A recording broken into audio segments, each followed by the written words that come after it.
I think the next mayor's got to make sure that the sheer quantity of housing that's available is vastly increased, that it goes up so that the price of housing comes down.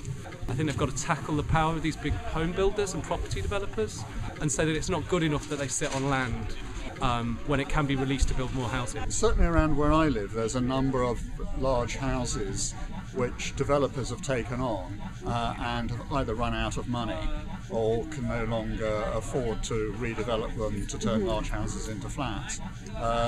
As a result, they're beginning to look very tatty, and of course they're empty, they're not being used. So perhaps the new mayor should take emergency powers to force these people to redevelop the properties within, say, 12 months, or to have them forcibly compulsorily purchased.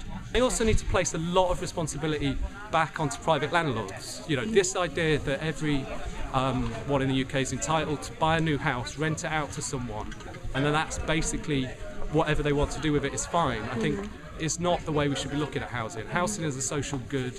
It's vastly important for many different areas of different people's lives. If we want a thriving London, we need to tackle this and place some of that responsibility back onto those private landlords as well. I think probably force put some kind of covenant on developers that make them supply a certain amount of social or affordable housing with every development, wherever the location.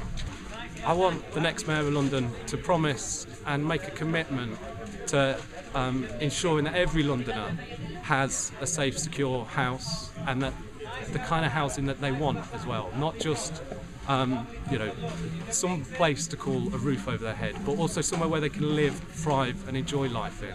And I think they need to do that by making sure that there's housing stock available of really affordable housing, not this kind of daft word of affordable housing, but actual housing that people can spend, only a small amount of their income on is available for every Londoner. That's what I want the next mayor to promise to do.